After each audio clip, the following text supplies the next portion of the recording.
So the Springboks have announced their squad for the Northern Hemisphere tour. Some brilliant players returning from injury, and with that brings the question, what is the strongest Springboks XV that they can go with? And in this video, we're going to be trying to answer that. Although, of course, there will be a lot of different opinions, so do let me know who you think would be the strongest Springbok 23 in the comments down below. But we are jumping straight into it. Now, this is, of course, the Springboks XV, but I will also be providing a bench. We will see quite a few of those injury returns that I did speak of just before. But in my front row, I've got number 1, Oxnard, number 2, Bongi Umbanambi, and number 3, Frans Malherbe. Now up against Scotland, up against England, and up against the Welsh. This is a front row that can dominate. They've got a huge amount of power. Oxnard, at the moment, that man has been absolutely phenomenal throughout the last 12 months. Frans Malherbe, he's been very strong, but maybe not quite as strong as Oxnard. I feel like when you really look at what Ox has been doing in terms of numbers,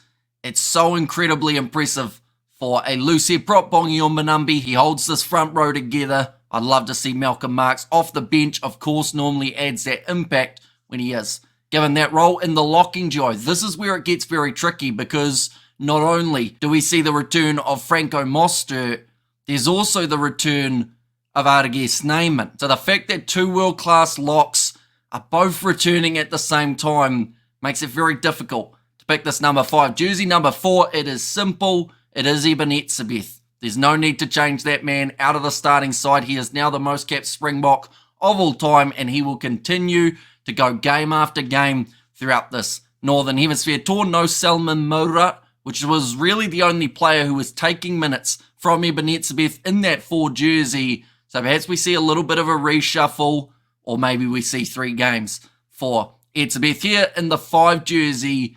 Now, based off currently, I've actually gone Ruan Nokia. Now, I do think once Mostert gets some game time under his belt, he'll return into that number 5 jersey. Little bit of an interesting fact is Arge Snyman and Etzebeth have never started a match together for the Springboks. Even though Etzebeth has so many caps under his belt, Snyman has never been with him in that starting side. So I do think it's between Ruan Nokia and also Franco Mostert. But for now, under the suspicion that there may be a little bit of rust for Mostert, I've gone Ruan Nokia as the number 5. Plus, we need to give that man a lot of credit for what he was able to do throughout the Rugby Championship, holding that Springboks line-out together, having the most line-outs won out of any player throughout the Rugby Championship too. Moving on now to the loose forward trio. Now, that number 8 jersey at the moment, I would say, is the most contested out of these positions. Sia Khaleesi,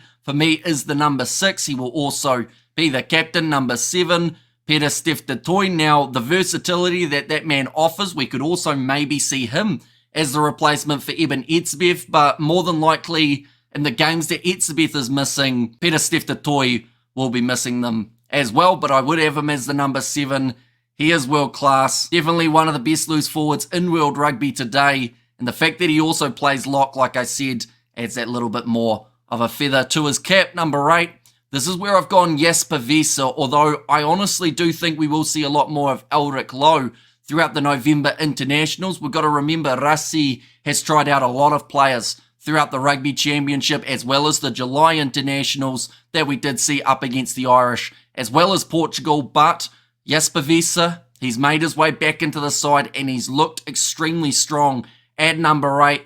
Ball running is on point, also putting in some big hits along the way. But Elric Lowe, he is no slouch, and I feel like because they've got those 2 really strong options at number 8, people have been complaining a little bit because we didn't see Cameron Hanekom added to the side, but I believe with the 2 that they've got, that is one of the big reasons why. Now, that is not to say Hanekom will not get the chance in the future for the Springboks, but for now, it is Wiese and it is Elric Lowe. But moving on to the backs, number 9, I have got Jaden Hendrikse here. Now, we did see a lot more of Kobus Reinach throughout the Rugby Championship, and he did, I believe, a pretty solid job in that halfback role. But I do also think that we saw a little bit more of Hendrikse in the later stages of the comp, and perhaps they will be giving him some pretty decent starting minutes throughout November as well. And partnering with him, I've got number 10, Honore Pollard. Now, we did learn that Sasha Feinberg Ngome Zulu, unfortunately, will be out for a relatively long time, at least a few months,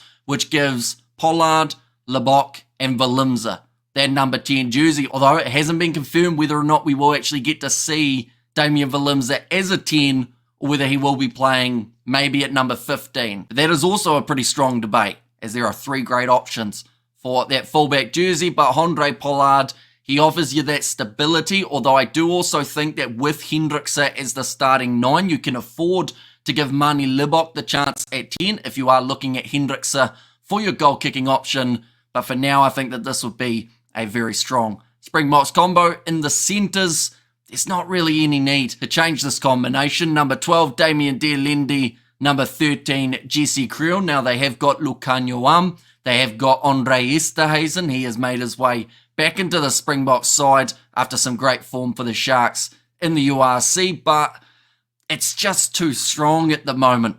That midfield pairing. Jesse Creel, he has played so many minutes of international rugby as of late. Now, the benefit that he has got, same thing with Damien Dearlendi, is they aren't a part of a URC franchise. They are a part of League One sides, so they've actually enjoyed a nice break from rugby, or at least a little one, compared to some of the other sides that have been playing week in, week out now for the United Rugby Championship, so they should both be fresh. It's a perfect combination to go with, and of course you've got the power game of Damien Dearlendi partnered with that skill on the outside of Jesse Creel, both defensively sound and both going to be a handful for the Northern Hemisphere sides. Moving into the back 3 now.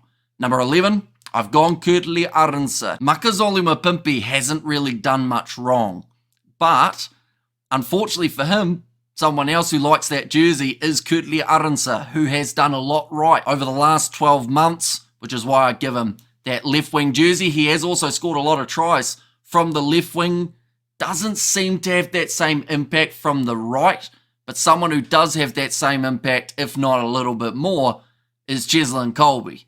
He is my number 14. He had a great Rugby Championship competition. Some may be underappreciated how much Colby did throughout that comp for the Springboks, but anytime he's out on the wing, he's certainly one to watch out for. Number 15, I've gone Apalele Fasi. Now, Damian Valimza is looking pretty good since returning from his injury, but I also don't think that he's quite where he was just yet. And Apalele Fasi, he proved to us throughout the Rugby Championship that he is exactly where people want him to be, and that is at a very high level of his game at the moment. Rassi is impressed with him. Perhaps we'll see Willie LaRue get a few more caps under his belt in November, but I think at the moment the strongest fullback that they've got on offer is Apalele Fasi, but that is the starting lineup for the Springboks side that I feel would be the strongest that they could go with in the Northern Hemisphere. But that now leaves us with the reserves. Now, in this team, I've gone with a 6-2 split, something that the Springboks have used and utilised in the past. My front row replacements, number 16, Malcolm Marks, number 17, Gerhard Stennekamp, and number 18, Vincent Koch. No real surprises there. Steven Kitsoff, of course, suffering quite a few injuries as of late, means that we do see Gerhard Stennekamp. We see Thomas de Toy in that prop and department. Jan Hendrik Wessels, who's shown that he's got great versatility of being a prop or a hooker, so perhaps that is someone we could see in the north.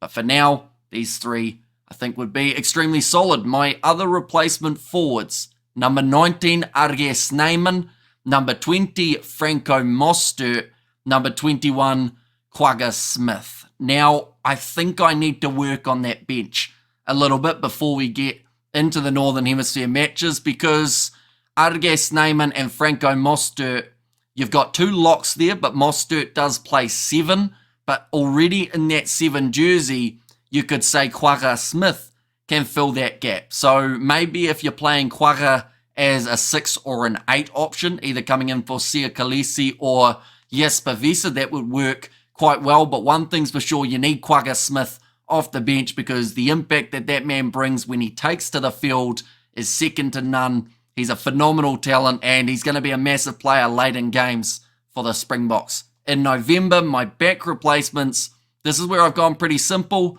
22, Grant Williams. He offers you the versatility of playing 9 and also out on the wing. Then Damian Valimza, number 23, He offers you pretty much every position that I didn't mention for Grant Williams. He plays fullback, he plays in the centres, he can play 10 as well. So that is my Springboks 23-man side that I feel would be the strongest. Now I should clarify, this is not what I'm predicting that Rassi will be going with. We will have our own individual predictions closer to the kickoffs of the games, so be sure to keep an eye out for those videos as well. But do let me know, who do you feel is the strongest currently? Now, of course, a few of those other guys like Franco Mostert, like Damien Valimza, as they continue to find their form after injury, I do think by the end of the November internationals, we could see a couple switches in this side. And I also still feel like that number 9 jersey is yet to be fully claimed. There are a few players who have been stepping up and having solid performances, but I do also think that these November matches, we're going to see someone solidify themselves as that starting 9, just to then have Faf de Klerk back on the scene next year for the Springboks. But nonetheless, thank you all very much for tuning in. If you did enjoy, be sure to leave a like and subscribe, and I will see you all for the next one.